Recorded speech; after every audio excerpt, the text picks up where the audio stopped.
Kumusta na po kayo mga mahal kong kapatid? Nawa po ay nasa mabuti kayong kalagayan. Ganon din po ang inyo pong mga mahal sa buhay. Muli po si Pastor Steve ito ng True Gospel Church. At kumusta na po kayo? Welcome po sa atin pong live Bible study dito sa True Gospel Church. At maganda po ngayon ang atin pong pag-aaralan mga kapatid. Ito po ay patungkol po sa pagtulong. Ito po ay yung mga tanong patungkol po sa pagtulong. Pero bago po tayo mag-umpisa, tayo po muna ay manalangin upang tayo po ay samahan ng Panginoon at puspusin po ng Kanya pong Espiritu. Dakilang Diyos, kami po ay nagpapasalamat sa amin pong pag-aaral ngayon. Pinupuri ka namin, sinasamba ka namin, sabagat ikaw ang Diyos na makapangyarihan. Humingi rin po kami ng tawad, nagpapalinis kami sa amin pong mga nagawang kasalanan sa inyo na hindi po naging kalugod-lugod sa inyo. Sa oras na ito, pagpalain mo ang mga salita na maihahayag ngayon. Dalangin ko rin sa aking mga kapatid na nanunood ngayon, magpakahayag ka sa aming buhay. Maitaas nawa namin ang iyong dakilang pangalan. Magbigay ng kapurihan sa iyo. In Jesus' name, Amen and Amen. Hallelujah. Purihin po ang Panginoon. Kumusta na po kayo? Welcome po. Kauna-unahan po dyan. Nandyan po si Brother Erickson ngayon. Tsaka si Brother Freddy. Sabihin po ninyo at nandito na tayo ngayon sa live. At kung kayo po ay mayroon pong mga comments, pwede kayong mag-comments po dyan sa atin pong page, or pwede po kayong magtanong. Si Brother Fred din ng President ng OFW Family Club, nandyan na rin. Tsaka si Brother Erickson, kumusta na po kayo? Praise God, purihin po ang Panginoon. At kayo yung kauna-unahan ngayon, na naka-tune in na. At si Brother Carl, of course, nandyan na si Brother Carl. Kumusta po kayo dyan mga kapatid? Maganda po ang pag-aaralan po natin ngayon. Sabihin niyo po ay naka-live na po tayo ngayon. Dito po sa atin pong page sa Facebook Live. Ang pag-aaralan po natin ngayon ay napakaganda patungkol po sa pagtulong. Ayan, Sister Lailani Malyari, kumusta po kayo, sis kapatid? Welcome po. At kung kayo po ay mayroon pong comments o mayroon po kayong katanungan, welcome na welcome po. Ang pag-aaralan po natin ngayon napakaganda patungkol po sa pagtulong. Yan po ang atin pong pag-aralan dahil mahalaga na matutunan po natin ito, mapag-aralan po natin kung ano po ang sinasabi po ng Bible po sa atin. Welcome po muli sa atin pong live Bible study. Sa loob, medyo matagal-tagal tayo hindi nakapag-Bible study ngayon. Itong year ng 2021 ay ngayon lang po tayo muli sapagkat habang ako po ay nagme-meditate kanina ng Word of God, hindi na po makahintay bukas na sa atin pong live worship tomorrow 7 p.m. dito sa Kuwait. We're going to talk about the message of the cross. Pero habang ako po ay nagme-meditate ng salita ng Panginoon, going to work ay parang gusto ko pong i-share po sa inyo ito. Napakaganda po kasi ito mga kapatid. Kumusta po kayo dyan, Sister Cherry? Ayan, ng Orlando Andelio, nandyan po kayo. Kumusta po kayo? Welcome po. At kayo pala ay naka-tune in na. Live tayo ngayon dito po sa Kuwait. Alas 6 po tayo nag-start ng gabi. Kumusta po kayo dyan? Ngayong araw na ito mga kapatid, sa oras na ito, pag-aaralan po natin ngayon ang tanong patungkol po sa pagtulong. Ang apat na tanong na ito na atin pong, may mga katanungan po tayo rito na dapat po nating sagutin. Ano-ano ba yung mga katanungan na dapat po nating sagutin? Unang-una, lahat ba ng humihingi ng tulong ay dapat tulungan? Yan ang una nating tanong. Pangalawa, lahat ba na binibigay na tulong ay tinatanggap? Pangatlo, kailan hindi tutulong? Pang-apat, kailan hindi tatanggap ng tulong? Mahalaga po na matutunan po natin ito. Kung ano po ba ang sinasabi po ng aral po ng Biblia patungkol po dyan. Hello, how are you doing? Brother Jonathan and Brother Jason is there also. Kumusta po kayo? Salamat po sa inyo pong pagsama ngayon. Kung kayo po ay mayroon pong mga comment, wag po kayong mahiya, or mayroon po kayong tanong. Sister Lailani, welcome na po sa inyo. Praise God at naka-tune in kayo ngayon. Maganda po ang pinag-aaralan natin ngayon. Ang pag-aaralan po natin ngayon ay patungkol po sa pagtulong. Yung atin pong sasagutin na mga tanong mga kapatid ay lahat ba ng humihingi ng tulong ay dapat tulungan? Unang-una po yan. Pangalawa, lahat ba na binibigay na tulong ay tinatanggap? Pangatlo, kailan hindi tutulong, at panghuli, kailan hindi tatanggap ng tulong. Mga kapatid, sabi po ng Proverbs, in Proverbs chapter 4, that wisdom is the principal thing. Therefore, get wisdom. In all you're getting, get understanding. Get understanding, unawain po natin.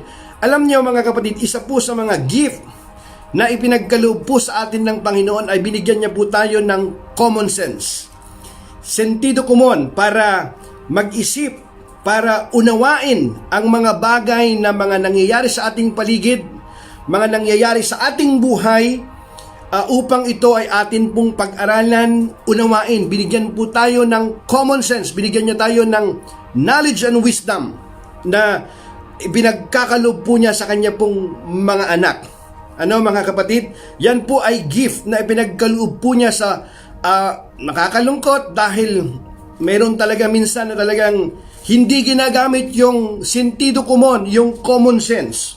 Kapag hindi po natin ito ginamit mga kapatid, tayo po ay mapapahamak. Ulitin ko po yan. Kapag hindi po natin ginamit ang common sense, mga kapatid, maaring tayo po ay mapahamak. Mahalaga po yun. Hindi mo kailangang maging napakatalino. Hindi mo kailangang natapos ka ng kolehiyo para ikaw ay magkaroon ng common sense. Maganda yan na nakatapos ka ng kolehiyo. Maganda po yan na mataas ang iyong pinag-aralan, pero hindi nangangahulugan nito na wala ka ng common sense. Kaya po mga kapatid, bukod po sa aral na atin pong babasahin po sa Biblia na sinasabi po patungkol po sa pagtulong, lahat ba ng humihingi, sasagutin natin muna mga kapatid, lahat ba ng humihingi ng tulong ay dapat tulungan? Ngayon, kapag sinabi mong lahat ba ng humihingi ng tulong ay dapat tulungan? Kapag sinabi mong yes, dapat lahat ng humihingi ng tulong dapat tulungan, dapat itanong mo rin, anong klaseng tulong ang hinihingi? Yan. Kasi isipin natin mga kapatid, sa ating kalikasang pagkatao, mayroon po tayong may hangganan po yung ating kakayahan. Maaring yung ibang tao kayang gawin, ikaw hindi mo kayang gawin. So ano bang klase ng tulong ang iyong gagawin? So doon pa lamang mga kapatid, lahat ba ng humihingi ng tulong ay dapat tulungan? Depende po yan mga kapatid. Ano bang klaseng tulong ang kanya pong hinihingi? Dapat po natin i-consider mga kapatid na kapag nalalabag na ang salita ng Diyos, ang humihingi ng tulong sa atin ay hindi mo tutulungan. Okay? Ulitin ko yan. Kapag nalalabag na ang salita ng Diyos, ang humihingi ng tulong sa atin, huwag mong tutulungan. Pangalawa, kapag ito ay nakakasama sa iyong kapwa, huwag mo ring tutulungan. Pangatlo, kung ito ay ikapapahamak mismo ng taong tutulungan mo, huwag mo rin tutulungan. Bakit? Depende kasi kung anong klaseng tulong ang kanyang kailangan. Kaya hindi lahat, huwag natin sabihin na, hindi, lahat ng humihingi ng tulong ay dapat tulungan. Hindi po mga kapatid, unawain po natin kung ano bang klaseng tulong ang hinihingi. Tanong, masama ba ang tumulong? Natural, hindi. Titingnan po natin yung sinasabi po ng Biblia mga kapatid, dahil napakaraming aral ang atin pong mapupulot, mababasa patungkol po sa pagtulong. Pangalawang tanong, lahat ba na binibigay na tulong ay tinatanggap? Kapag isasagot mo naman ay hindi. Lahat ng tulong na ibibigay sa iyo ay tatanggapin mo. Pag-isipan din po natin. Kaya napakahalaga mga kapatid, di ba? Yung wisdom na dapat po nating gamitin, pag-isipan po nating mabuti.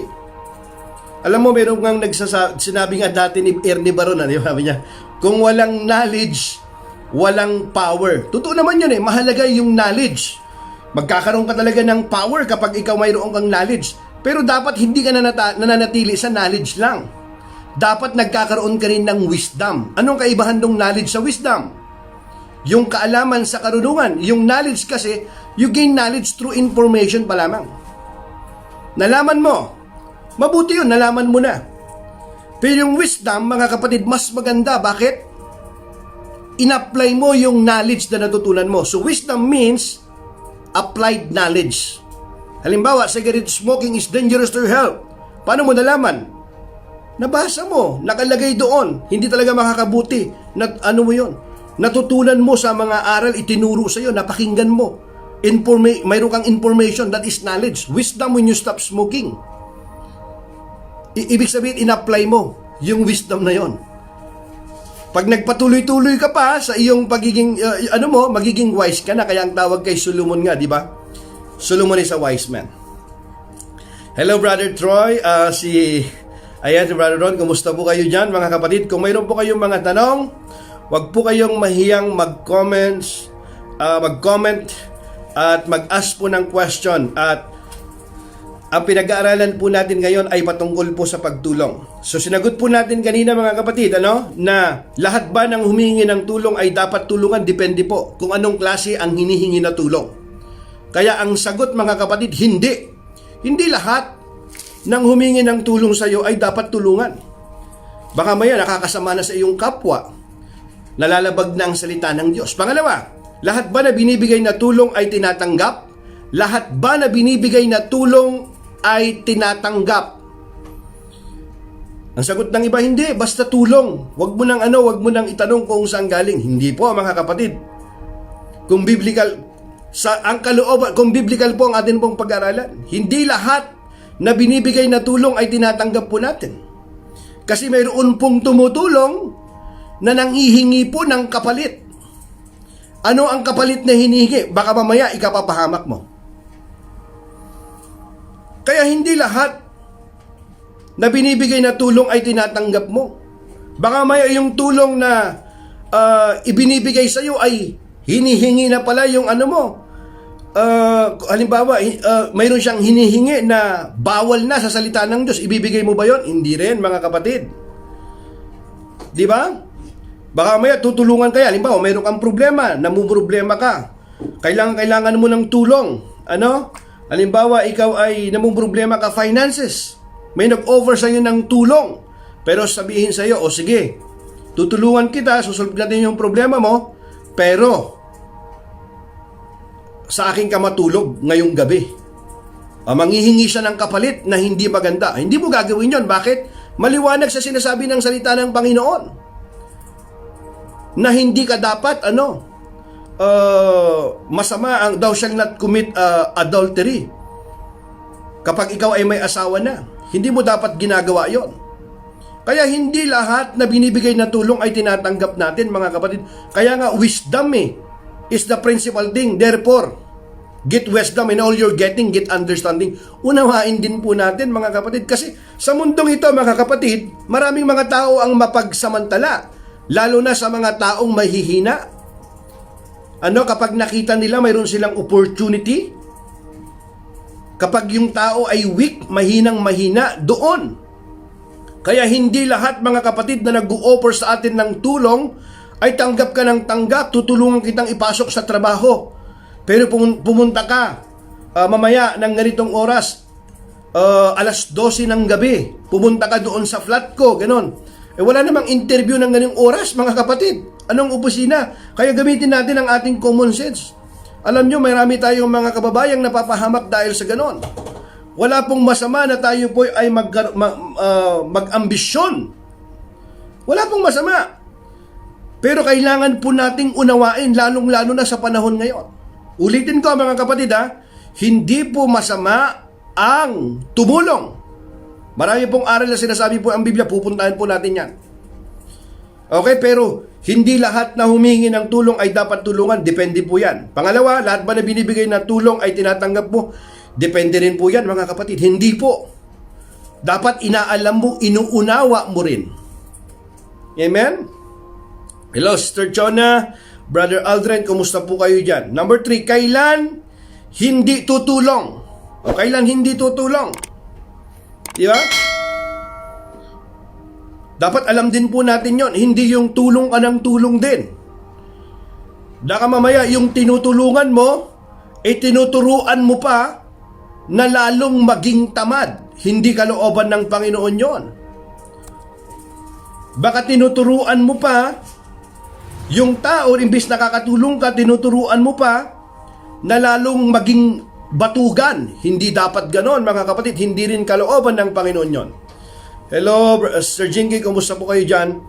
At number 4, kailan hindi tatanggap ng tulong? Kailan hindi tatanggap ng tulong? Ulitin ko, mga kapatid, hindi tayo tatanggap ng tulong kapag yung tulong na yan ay galing sa masama. Pero hindi lahat naman ng binibigay sa iyo ng tulong, tatanong mo, saan ba ito galing? Baka galing ito sa masama. Hindi naman po ganoon, mga kapatid. Kailangan, unawain natin, kailangan po yung wisdom na ipinagkaloob sa atin ng Panginoon. Mahalaga po ito, mga kapatid. Kumusta kayo dyan, Sister Jen and Brother Art? If you have any comment or you wanna ask a question, please, welcome na welcome po.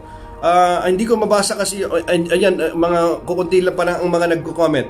Ngayon, puntahan po natin. Ano po ba yung sinasabi po ng Biblia patungkol sa pagtulong? Ayan, hallelujah. From the Old Testament to the New Testament, marami po tayong aral na makikita na sinasabi po ng Biblia patungkol po sa pagtulong. Kahit sa Torah pa lamang, sa isinulat ni Moses, umpisahan po natin sa Old Testament. Sa Deuteronomy, umpisahan na natin sa Deuteronomy.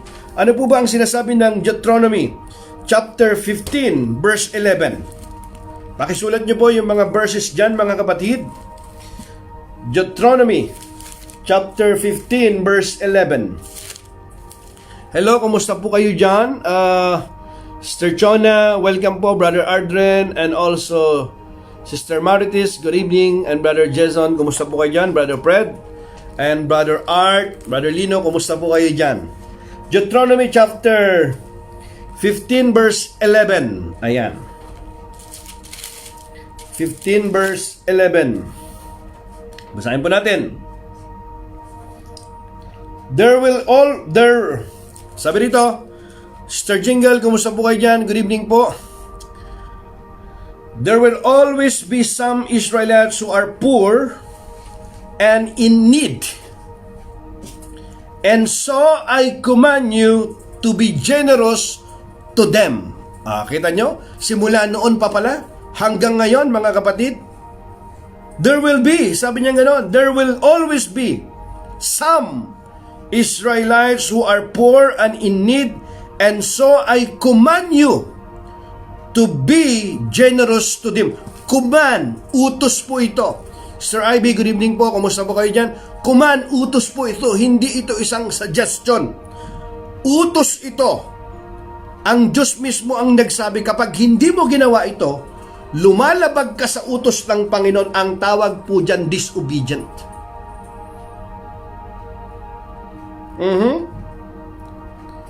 Kita mo ang sinabi ng Panginoon, kailanman hindi kayo mawawalan ng mga kababayang mga ngailangan.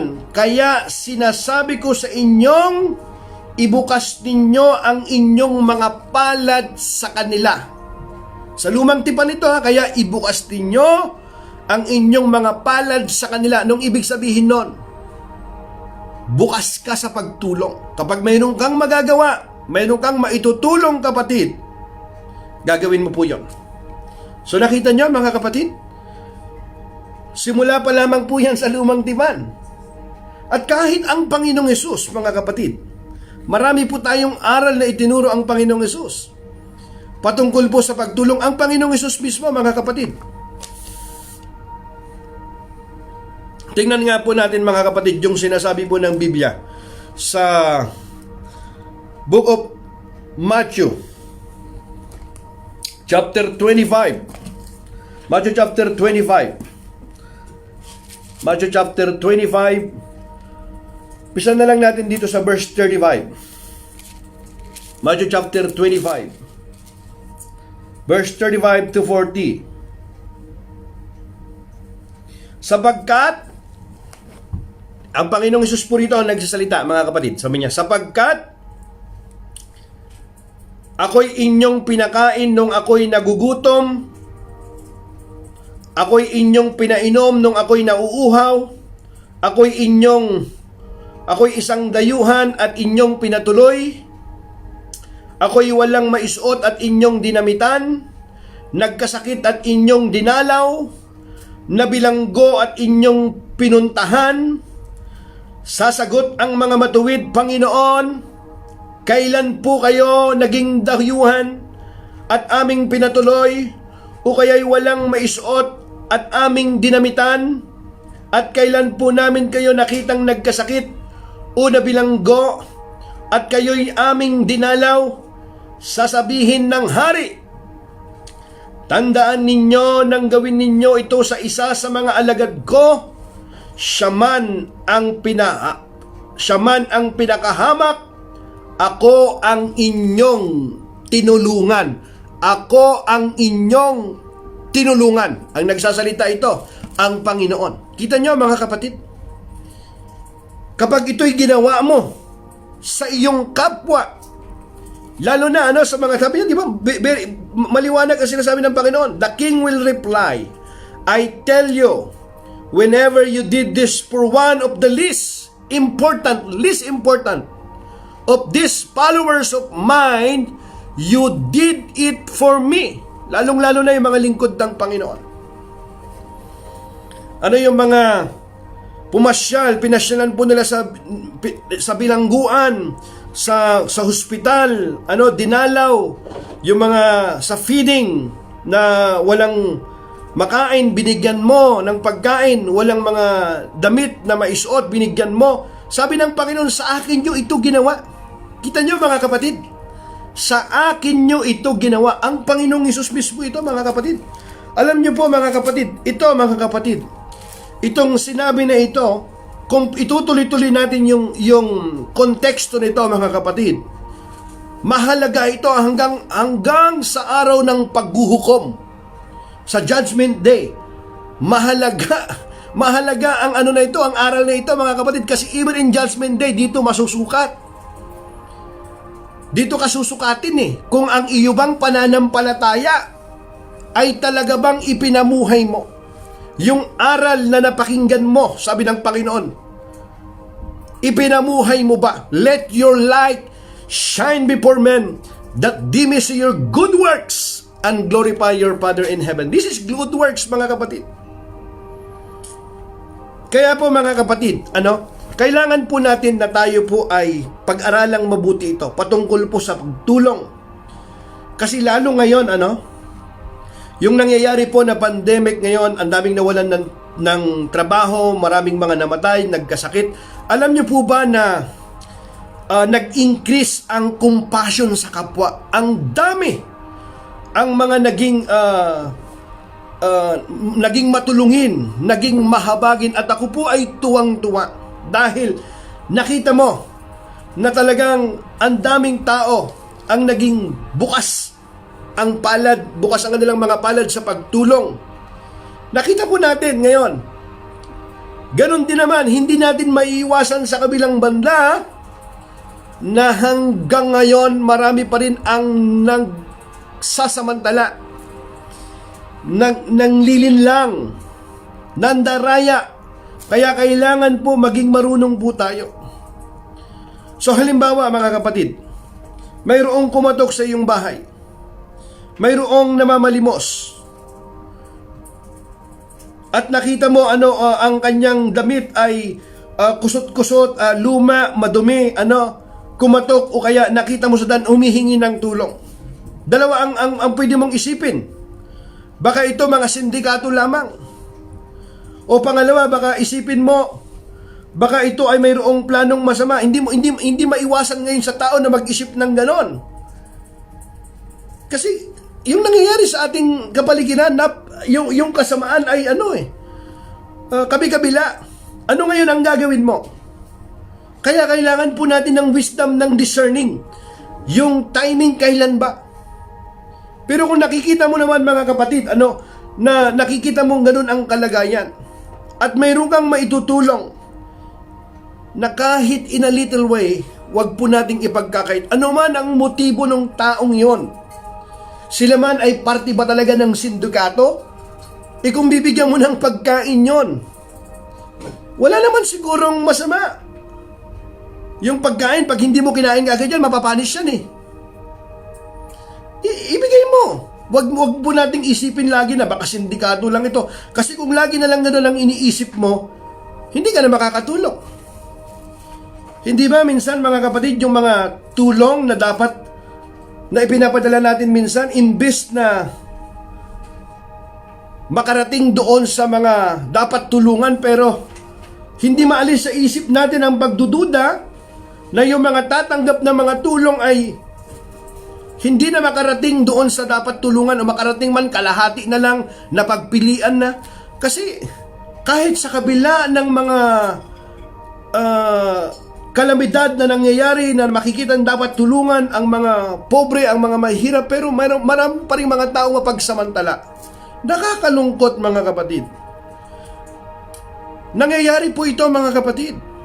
Nakikita po na ng ating mga dalawang mata natin, napapanood natin, napapakinggan po natin. So tayo pong mga anak ng Diyos, nakaalam po ng aral po ng salita ng Diyos, kailangan po tayong mag-pray. We have to ask for discerning sa Panginoon kung kailan. Halimbawa na lang, bigyan ko kayo ng halimbawa. Ito mismo ito yung aral na natutunan ito ni Apostol Pablo. Ano bang sinasabi ni Apostol Pablo? Sa 2 Thessalonians chapter 3 verse 10. Kita niyo mga kapatid. Lalong-lalo na po sa atin pong mga OFW. Mahalaga po ito. Sa atin pong mga OFW. Mahalaga po ito. Kasi minsan sa atin pong mga OFW, kapag alam na tayo po ay abroad, kapag alam na tayo po ay nagtatrabaho po sa ibang bansa, minsan tayo po ay gusto natin na kapag tayo po ay umuwi, kailangan marami tayong pasalubong, mayroon tayong pera, kaya minsan pinipilit mong kahit gusto mo nang umuwi, hindi ka muna umuwi kasi gusto mo makaipon ka muna ng mga pasalubong mo, maibigay mo. Mabuti naman yun, walang problema eh. Pero kung yung pasalubong mo ang magiging dahilan para mapending ang iyong pag-uwi mo, ang pagbakasyon mo, wag mong gagawin yun kapatid. Wag mong isipin lagi yung sasabihin sa iyo ng tao kung talagang wala. Kung ano lang ang iyong makayanan, umuwi ka. Pero wag yon ang magiging dahilan, maging hadlang upang hindi mo makita ang iyong pamilya. Para hindi mo makasama ang iyong mga mahal sa buhay. Hindi naman natin dapat kailangan magkunyari kung talagang tayo po'y nawalan ng trabaho, nabawasan ang ating sweldo. So kung dati-dati nakakapagbigay ka ng bagong sapatos, pabango, kung wala talaga, kung mayroong sabon o shampoo, kung tatanggapin nila o hindi, wala tayong magagawa. Siguro naman mga kapatid, hindi mo kailangang ipakita na talagang ikaw ay talagang i-display mo na marami kang mga area. Hindi mo kailangan po ganoon, mga kapatid. Kaya kailangan po nating maging marunong po tayo pagdating po sa ganito. Wag po yun ang maging hadlang, maging dahilan para ikaw ay hindi makauwi, hindi mo makasama, makapiling ang iyong mga mahal sa buhay dahil wala kang sapat pa na ipon na pasalubong. Wag pong ganon mga kapatid. Kung mayroon ka at nakakaluwag ka, salamat sa Panginoon. Kung wala, salamat pa rin sa Panginoon. Siguro naman mga kapatid, kung talagang ikaw ay wala ka, alam nyo may mga kakilala po na umuwi na talagang walang-wala siya. Nahihiya siya na umuwi na baka anong sabihin sa kanya ng pamilya niya na ilang taon siya sa abroad na nagtrabaho pero pag uwi niya wala pa siya. Akala niya na hindi siya tatanggapin. Hiyang-hiya siya for 4 years. Wala silang communication ng kanyang asawa. Sipin mo sa loob ng 4 na taon. Walang communication, walang tawag, walang text. Kasi nga nung nandito siya sa abroad, imbes na mapabuti ang kanyang buhay, napasama siya sa mga maling barkada. So anong nangyari? Yung landas niya na kanyang tinatahak na imbes maging maganda, naging masalimuot. Nakilala po natin siya, mga kapatid. In-encourage po natin siya, pinag-pray po natin siya. Walang taong maniniwala sa kanya kung makikita mo ang kanyang itsura dahil ang kanya pong nasangkot siya sa mga samang bisyo, nasangkot siya sa sugal, wala na siyang bisa, panayang utang, walang lugar na mapupuntahan. Miserable ang buhay. Akala niya hindi na siya matatanggap ng kanyang pamilya. At bukod doon, mga kapatid, nakulong pa rito. Dito sa Kuwait, mga kapatid, nakulong pa rito. Nakilala natin siya. Pinag-pray natin siya. In-encourage natin sa kanya, ipinakilala natin sa kanya si Kristo na mayroong pag-asa, hindi huli ang lahat. Alam nyo, mga kapatid, hanggang ngayon, kapag tinitext po tayo noon, pagkausap niya tayo, makita lang tayo, halos lumuha siya. Natulungan ko ba siya ng maraming pera? Hindi.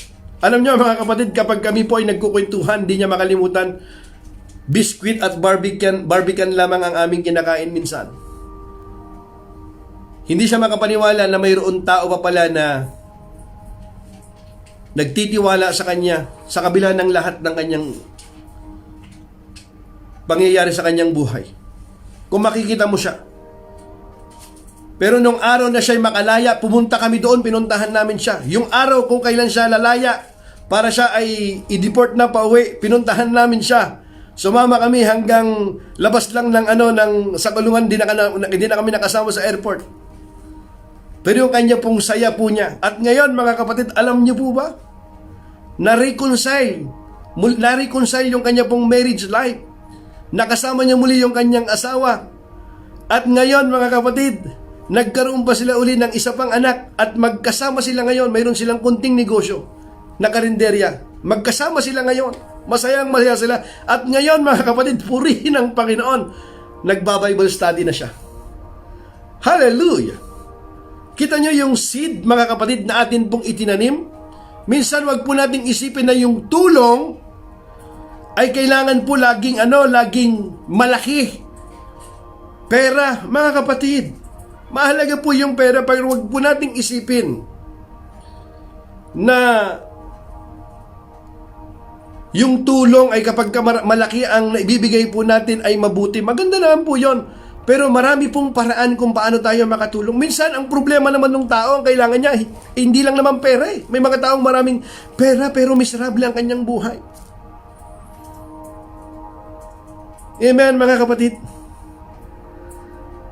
Hallelujah, hanggang ngayon, kilala po namin ni Mrs. yun, tuwang-tuwa po kami hanggang ngayon. Pagdating po ng panahon, makauwi tayo ng Pilipinas, Lord willing, bibisitahin po natin siya sa Davao.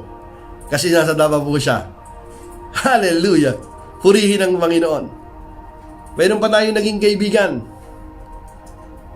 na ganoon din ang naging kanyang problema, matanda na po siya. Almost 60 years old na rin po siya, mga kapatid, na makilala po natin siya.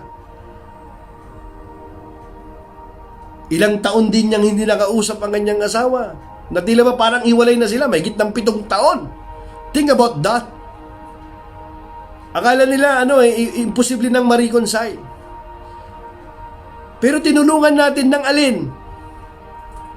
Salita ng Panginoon. Binigyan natin ng pagkain. Nung mayroon tayong maibigay na pagkain, alam nyo, mga kapatid, ang kanya pong patutuo. Sabi niya, palatawarin ko ang aking asawa, babalik ako. Buo muli kaming pamilya. Hallelujah. Mga kapatid, kapag nakita nyo ang dating pamilya na nawasak, na sinira ni Satanas, at ginamit kayo ng Panginoon na instrumento para mabuo muli ang pamilyang iyan, napakasarap, mga kapatid, sa pakiramdam. Sa Panginoon natin ito ginawa. Sabi ng Biblia, hallelujah. Pero hindi mo kailangan laging bawat pagtulong mo ay lahat na lang ay nakapost sa Facebook, siguro paminsan-minsan okay, pero hindi lahat na lang bawat kilos mo ay nakapublish na lang lagi. Hindi po, may mga pagkakataon, mga kapatid, na it's between you and the Lord. It's more than enough. Ano po bang sinasabi po ng Biblia? Sa Matthew chapter 6. Basahin nga natin yung sinasabi po ng Matthew chapter 6. Ito mga aral ito ng Panginoon eh. Hallelujah. Praise God, praise God. Verse 1, Matthew chapter 6. Pag-ingatan ninyong hindi pakitang tao lamang ang paggawa ninyo ng mabuti. Kita nyo ha?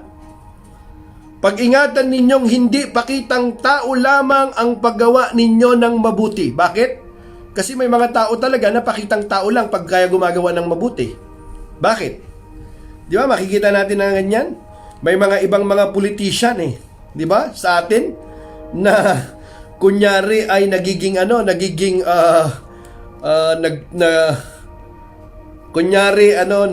nagtatanim ng ng mga nag-aararo, hindi naman marunong mag-araro talaga. Kunyari namumulot ng basura, hindi naman talaga alam mo yon, minsan may mga pakitang tao para makakuha ng ng boto eh. Kaya sa pagdating sa ganoon, mga kapatid, maging maingat din tayo. Kailangan din ng wisdom, kailangan din nating mag-pray.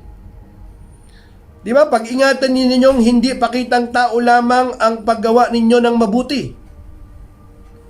Kapag ganyan ang ginawa ninyo, wala kayong matatamong gantimpala buhat sa inyong Ama na nasa langit. Kita nyo mga kapatid, ang pagtulong dapat hindi pakitang tao lamang. Verse 2. Kaya nga, pakinggan nyo ito mga kapatid, kaya nga, kapag naglilimos ka, huwag mo nang ipag-ingay pa gaya ng ginagawa ng mga mapagkunwari. Naglilimos sila sa mga sinagoga at sa mga lansangan upang sila'y mapuri ng mga tao. Tandaan ninyo, tinanggap na nila ang kanilang gantimpala. Sa halip, sabi ng Panginoon kapag naglilimos ka, ibig sabihin kapag nagbibigay ka o kaya kapag tumutulong ka, kapag naglilimos ka, huwag mo nang ipaalam ito sa pinakamatalik mong kaibigan. Kita mo? Huwag mo nang ipaalam ito sa pinakamatalik mong kaibigan. Gawin mong lihim ang iyong paglilimos at ang iyong Ama na nakakita ng kabutihang ginagawa mo ng lihim ang siyang magbibigay ng gantimpala sa iyo. Hallelujah. Purihin ang Panginoon. Kita nyo mga kapatid? So when you give something to a needy person, do not make a big show of it, as the hypocrites do in the houses of worship and on the streets. They do it so that people will praise them. I assure you, they have already been paid in full. But when you help a needy person, do it in such a way that even your closest friend will not know about it. Then it will be a private matter. And your Father who sees what you do in private will reward you. Hallelujah. Kaya nga, di ba mga kapatid, kung ang nagawa ng iyong kanang kamay, dapat wag nang ipagsigawan pa ng iyong kaliwang kamay. Hindi mo na dapat ipagsigawan pa yung ginawa mo. Kasi mayroon namang Diyos na nakakita sa atin mong ginagawa. Hallelujah. Purihin ang Panginoon. Amen? Kita niyo mga kapatid. Tingnan niyo po si David. Ano ba ang sabi ni David mga kapatid? Sa kanya pong awit. Dito po sa 41. Awit 41. Praise God, praise God. Ang dami pa rin mga Ayan si Sir Al. Ayan, welcome Sir Al. Ayan, nanonood po siya. Praise God. Kaibigan po ito ni Sister Janice. Praise God. Kung mayroon po kayong mga comment, mga tanong, wag po kayong mahiya mga kapatid. Andyan din po si Sister Rosalie. Hello, Brother Alex. Kumusta po kayo dyan? Sister Imis Angel. Good evening po sa inyo. Thank you for tuning in. Sister Jingle, Brother Art, Brother Jonathan, Sister Jinky, Sister Chona, and also Brother Aldrin, si Ron, and also Sister Marites, Brother Jason, and also Brother Fred, of course Sister Cherry, Sister Lailani, and Brother Erickson. Magandang gabi po sa inyo. Kung mayroon po kayong mga comment or mayroon po kayong tanong, wag po kayong mahiya mga kapatid. Basahin po natin yung sinasabi po ni David sa kanya pong awit, a man after God's own heart. Hallelujah. Purihin ang Panginoon. Praise God.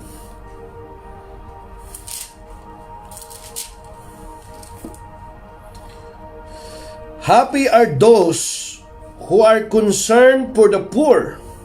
The Lord will help them. Kita nyo, the Lord will help them when they are in trouble. The Lord will protect them and preserve their lives. He will make them happy in the land. He will not abandon them to the power of their enemies. The Lord will help them when they are sick and will restore them to health. Hallelujah! Kita nyo yung nagagawa ng pagtulong mga kapatid. Tingnan nyo ang ginagawa ng Panginoon. Mabuti ang Panginoon eh. Kita mo kapag ikaw ay tumutulong, tinutulungan ka rin ng Panginoon. Kaya ang sabi niya, mapalad, happy, blessed. Mapalad ang isang taong tumutulong sa mahirap. Purihin ang Panginoon. Kita mo? Tinatawag ka ng Panginoon na happy, blessed. Alam nyo ang mga psychologists ngayon, di ba? Sabi nila kapag ikaw mayroon kang pangailangan, mayroon kang problema, alam mo, maghanap ka ng tao na matutulungan mo, makakatulong sa iyo. Mga psychologists ito ha. Mga nag-aral. Kapag ikaw daw tumutulong ka kahit mayroon kang problema, at tumutulong ka, nakakatulong din sa iyo eh. Kita mo mga kapatid, kaya pala sinabi ng Panginoon, di ba? Noon pa lang. Di ba sabi ni David, di ba? Happy, blessed. Hallelujah. Happy or blessed. Mapalad ang isang taong tumutulong sa mahirap. Si Yahweh ang kakalinga kung siya na may mabagabag. Buhay niya'y iingatan. Si Yahweh lang ang may hawak. At ito maganda, sa kamay man ng kaaway, hindi siya masasadlak. At doon sa bayan niya'y ituturing na mapalad. Si Yahweh rin ang tutulong kung siya ay magkasakit. Ang nanghina niyang lakas ay ganap na ibabalik. Hallelujah. Kita mo mga kapatid, ang nagagawa ng pagtulong? Pag ikaw may sakit, pagagalingin ka ng Panginoon. Kita, hallelujah. Kasi alam natin mga kapatid, yung labis na pag-aalala, nagkakaroon ng anxiety, tsaka depression, hindi magiging maganda yan sa iyong kalusugan. Kapag ikaw ay nakakatulong ka sa iyong kapwa mo, gumaganda ang iyong saluubin. Hallelujah. Kaya itong si David, tinawag siyang a man after God's honor, malapit sa puso ng Panginoon. At tingnan nyo mga kapatid, tingnan nyo po yung sinabi ni Solomon ng kanyang anak. Kita nyo yung natutunan ng kanyang anak. Basahin natin dito sa Proverbs chapter 19 verse 17. Write it down mga kapatid. Proverbs chapter 19 verse 17. Here. When you give to the poor, it is like lending to the Lord, and the Lord will pay you back. Hallelujah. And the Lord will pay you back when you give to the poor. Parang pagpapautang kay Yahweh ang pagtulong sa mahirap, at pagdating ng panahon, si Yahweh ang magbabayad. Kita niyo mga kapatid, magpapautang daw sa Panginoon ang pagtulong mo sa mahirap. Isipin mo, may utang sa iyo ang Panginoon. Bakit? Kasi ang Panginoon, He is not, our God He is not a taker, He is a giver. Isipin mo yung pagtulong mo sa mahirap. Of course, lahat pagmamay-ari ng Panginoon, lahat ng bagay sa atin, pagmamay-ari ng Panginoon. Pero kita mo ang sabi ng Panginoon, parang pagpapautang kay Yahweh ang pagtulong sa mahirap. Pagdating ng panahon, siya ang magbabayad. Hallelujah. Pagdating ng panahon, si Yahweh ang magbabayad. Hallelujah. Purihin ang Panginoon. Sipin mo yan. in verse 9 ng chapter 22 verse 9. Di ba? Be generous and share your food with the poor. You will be blessed for it. Hallelujah. Purihin ang Panginoon. Di ba? Ang mahirap ay bahaginan mo ng pagkain at tiyak na ikaw ay pagpapalain. Alam nyo, malapit talaga sa puso ng Panginoon yung mahihirap. Ano? Purihin ang Panginoon. Hindi naman nangangahulugan na malayo ang puso ng Panginoon sa mayayaman, kundi pinapakita lang dito mga kapatid na wag po nating kalilimutan ang mga dukha. Sipin mo yung Panginoon. 28 ng 27, Proverbs 28:27. Ang daming aral na mapupulot dito. Sabi niya, tinan mo, give to the poor and you will never be in need. If you close your eyes to the poor, many people will curse you. Delikado pala ito. Many people will curse you. Bakit? Kasi pag marami nga malamang alam mo kayang-kaya mong tumulong, pero hindi mo pa rin tinutulungan, many people will curse you, sabi ng Biblia. Di ba? Totoo yun eh. Give to the poor and you will never be in need. If you close your eyes to the poor, many people will curse you. Sipin mo? Yung tumutulong daw sa mahirap, ang tumutulong daw sa mahirap ay di magkukulang. Ngunit susumpain ang nagbubulag-bulagan. Kita mo? Kasi mayroon ka namang magagawa, pero hindi mo ginawa. Mayroon kang maitulong, hindi mo tinulungan, lalo na yung mahirap. Di ba? Tingnan mo yung sinasabi po ng Biblia dito sa James. Dito sa chapter 1 verse 27. Santiago. So if you have any question mga kapatid, any comment, wag po kayong mahiya. Hello, kumusta po kayo dyan? Sister Jamela. In James chapter 1, Santiago chapter 1 verse 27.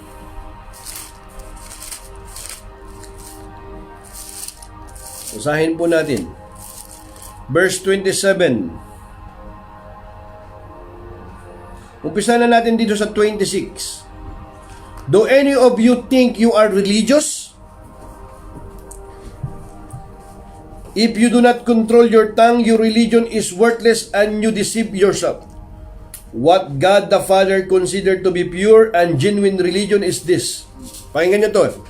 To take care of orphans and widows in their suffering and to keep oneself from being corrupted by the world. Sipin niyo mga kapatid, ang pagiging religyoso na dalisay, at walang dungis sa harap ng ating Diyos at Ama ay ang pagtulong sa mga ulila at sa mga byuda sa kanilang kahirapan at pag-iingat sa sarili upang wag mahawa sa kasamaan ng mundong ito. Kita nyo? Hindi nakakalimutan ng Panginoon talaga yung paggawa ng mabuti, pagtulong sa atin pong kapwa. Kaya nga tama ang sinabi ng Panginoon, di ba? Sa Hebrews chapter 13 verse 16. Di ba? Ano bang sabi po niya dyan? Hebrews chapter 13 verse 16. Basahin po natin. Di ba? Ang sabi niya, at huwag nating kaligtaan ang paggawa ng mabuti at ang pagtulong sa kapwa, sapagkat iyan ang alay na kinalulugdan ng Diyos. Hallelujah. Yan ang alay na kinalulugdan ng Diyos. Praise God. Do not forget to do good and to help one another, because these are the sacrifices that please God. Hallelujah. Kita nyo mga kapatid, napakaganda. Purihin ang Panginoon. And even in the book of Galatians chapter 6, di ba? Verse 2, magtulungan kayo sa pagdadala ng pasanin ng bawat isa. Sa gayong paraan ay matutupad ninyo ang utos ni Kristo. Hallelujah. Purihin ang Panginoon. Kita nyo? Ang utos ni Kristo. Matutupad ninyo ang utos ni Kristo. Ano ba yon? Magtulungan kayo sa pagdala ng pasanin ng bawat isa. Help carry one another's burden. And in this way, you will obey the law of Christ. Hindi yung kanya-kanya. Hindi, bahala ka dyan. Mayroon pa akong problema. Tapusin ko muna itong problema ko. Bahala sila dyan. Hindi po ganon, mga kapatid. Kasi mas maganda yung nagtutulungan. Hallelujah. Halimbawa, mayroon kang problema, mayroon siyang problema, dalawa kayong mayroong problema. At mag-encourage kayo. Encourage nyo yung isa't isa. Ano bang problema mo? Ano bang problema mo? Paano kita matutulungan? Paano kita tutulungan? Magtulungan tayo. Kapag nagtutulungan na kayo, paano kayong may problema, makikita nyo yung problema nyo solved na. Ganun po yan, mga kapatid. Kasi yung problema ng isa naman pala, wala lang kausap. Wala nang nag-i-encourage sa kanya. Kita niyo, mga kapatid? Purihin ang Panginoon. Praise God, praise God. Ito naman yung sinasabi ng James chapter 2. James chapter 2. Praise God. Verse 14 to 17. My friends, sabi niya rito, what good is it for one of you to say that you have faith, if your actions do not prove it? Can that faith save you? Suppose there are brothers or sisters who need clothes and don't have enough to eat. What good is there in your saying to them, God bless you, keep warm and eat well, if you don't give them the necessities of life? So it is with faith. If it is alone and includes no action, then it is dead. Faith without action is dead. Kita mo? Halimbawa, di ba? Mga kapatid, ano ang mapapala ng isang tao kung sabihin mang niyang siya'y may pananampalataya, ngunit hindi naman niya ito pinatutunayan sa gawa? Maliligtas ba siya ng ganoong uri ng pananampalataya? Halimbawa, may isang kapatid na walang maisuot at walang makain. Kung sasabihin ninyo sa kanya, God bless you, o kaya patnubayan ka nawa ng Diyos, magbihis ka at magpakabusog, ngunit hindi naman ninyo siya binibigyan ng kanyang kailangan, may mabuti bang maidudulot sa kanya iyon? Gayon din naman, patay ang pananampalatayang walang kalakip na gawa. Kita nyo, mga kapatid, patay ang pananampalatayang walang kalakip na gawa. Maliwanag dito. Sipin nyo, patay ang pananampalatayang walang kalakip na gawa. So, dito pa lamang, mga kapatid, napapatunayan din yung ating pananampalataya kapag mayroon tayong nakita na nangangailangan ng tulong at tinulungan natin, mapapatunayan yan. Pero kung sabihin mo, pag-pray kita, pero alam mong mayroon ka namang maibibigay, hindi mo binigyan. God bless you, mga kapatid, tulungan ka nawa ng Panginoon, pero mayroon kang maibibigay eh. Hindi malulugod ang Panginoon kapag kaganon, mga kapatid. Kapag mayroon tayong magagawa na mayroon tayong maitutulong, gawin po natin, mga kapatid. Saka mo siya ipag-pray. Eh kung walang-wala ka talaga, mga kapatid, wala ka rin talaga, doon, pwede mong sabihin yon, ipag-pray na lamang po kita. Pero kung mayroon kang magagawa, gawin mo, mga kapatid. Di ba? Purihin ang Panginoon. Dito, alam nyo, mga kapatid, mayroon ding mayroon din tayo ritong makikita na dito sa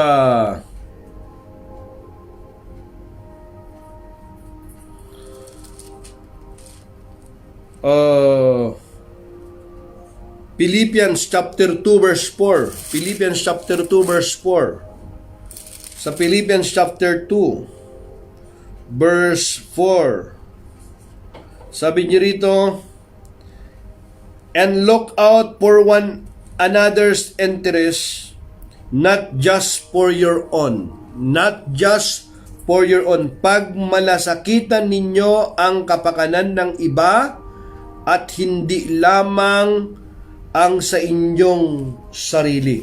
Wag lamang, hindi lamang sa inyong sarili. Ibig sabihin ito, hindi mo lamang iniisip ang iyong sarili. Kumbaga, tumulong ka rin mga kapatid. Amen mga kapatid? Mahalaga po ito na matutunan po natin ito.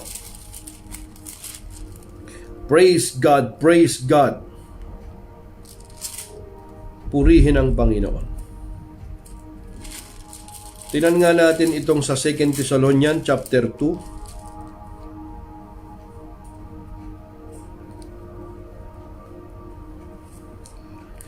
So mga kapatid, yan lamang po ang gusto ko pong ibahagi po sa inyo patungkol po sa pagtulong. Nawa po ay marami po tayong natutunan. Ito po ay kalooban ng Panginoon na tayo po ay maging daluyan po ng pagpapala. Kapag tayo po ay pinagpapala po ng Panginoon, tayo rin po ay maging daluyan ng pagpapala para lalo pa tayong pagpalain ng Panginoon. Let us pray. Para God, salamat Panginoon sa amin pong Bible study sa oras na ito. Pagpalain niyo po ang inyong salita. Salamat po sa mga natutunan po namin na mga aral kung kailan kami tutulong, kung kailan kami tatanggap ng tulong, kung sino yung mga tutulungan namin, bakit kami tutulong. Panginoon, salamat po sapagkat itinuro ng iyong mga salita, Panginoon, na kami nga po, Panginoon, ay maging daluyan ng pagpapala sapagkat ito ang inyo pong kalooban. Salamat din po sa wisdom na ipinagkakaloob nyo sa amin. Continue to give us discerning heart, Father God.